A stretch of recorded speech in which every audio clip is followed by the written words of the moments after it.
out the Queen and the Spire. Fantastic work there from Rage.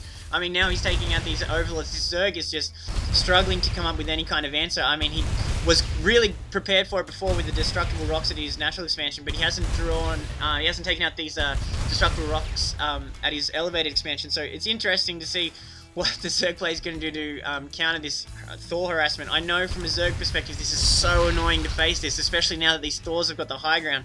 One Thor's got 6 kills and is upgraded to rank Corporal, so you know, it's interesting to see how effective this Thor harassment really is so far. Machete is pulling away in the income, in terms of income. He's actually got double what Rage has right now, but he's really not building anything. As far as production, he's persisting with Roaches. He does have a Hydra coming out now, and Rage, well, more Thors coming out, so we know what's coming out from him. He's rebuilding his Queen as far as Machete goes, but he's at a lack of answers. The Thors, though, wrecking house in the expansion here. One of them might go down, does get picked up. The second Thor doing some damage, getting surrounded here. Another great pickup out of there. Yeah, these Thors were able to do yet again, they were able to do some fantastic harassment. They're going with a nice little drop on the elevated ground here, so now Rage is really putting the pressure on Machete. He might lose one of these Thors to the Spine Crawler, but no, they take it out. These Thors are just racking up the kills. One has already got 17 kills. These are like the Hero Championship Thors here, still harassing. They're almost bleeding to death, but they're still harassing. Rage is really getting his money worth out of these Thors. Meanwhile, back at the base, there's just another couple Thors, and now a bunch of siege tanks already. I think those 2 Thors do need their SCVs buddies to help them out, because I think they've done enough for the moment. Yeah, these Thors are still racking up kills.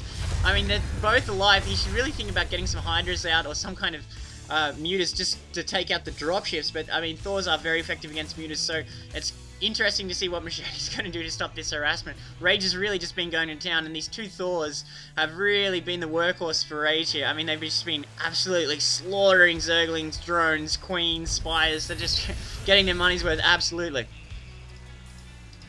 Now, do you think Rage is going to push out with his main army soon? Well, I mean, I guess his siege tanks is more like his main army here. Do you think he's actually going to make use of these anytime soon? Well, it's interesting to see what Rage is going to do here. He hasn't taken his expansion because, I mean, the Machete still has vision there. So I mentioned once he tries to take that expansion, Machete's going to send in his Zerglings to harass it. But Rage has got a huge amount of unspent minerals. He's just been focusing so much on his Thor Maker. So I'm not quite sure what his plan's going to be here. I think that Machete, even though he's been harassed, he does have pretty good macro himself. He is fairly stocked up on minerals. He's just been hurting on gas, and he's just been harassed so much, so he hasn't been able to really stockpile on his army. But I imagine that Machete's going to have to come up with something to interrupt Rage here, because otherwise he's just going to keep harassing him. He needs to come up with some kind of contain, maybe start moving his army out into position where they can be effective and start pulling off some harassment, make these siege tanks go defensive. But once again, we're seeing the drops rolling out. We're seeing siege tanks this time, so it'll be interesting to see how effective Rage is going to be with his siege tank drop. One dropship is barely alive, down to 18 hit points. This poor medevac is just possibly going to be taken out here. I'm not sure where he's going. He's probably thinking about messing with his gold expansion, maybe dropping on the Zelnaga Tower, or going for this little sneaky spot that is so favourable for Terran, which he does do. So I imagine if they siege up here, there's going to be some, yeah, absolutely, going to be some huge damage going on at this expansion. There's not much the Zerg's going to be able to do. These Roaches have got vision with the Overlord, so it's a nice move by Machete there, but they're just doing so much siege tank damage. I think this expansion is basically going to be shut down from this drop. Really nice positioning from Rage.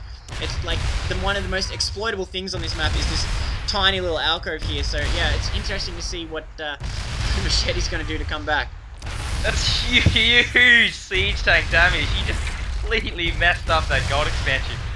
Machete's not too happy about that, I'm sure.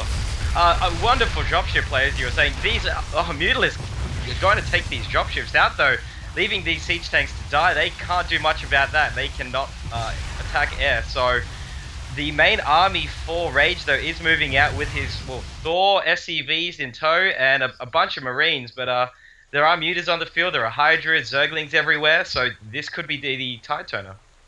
Yeah, it's interesting to see Rage moving out now. He's taken out that gold expansion, hasn't really lost much. I mean, those 4 siege tanks were absolutely worth it for taking that gold expansion completely out of the game. It's only just now being rebuilt.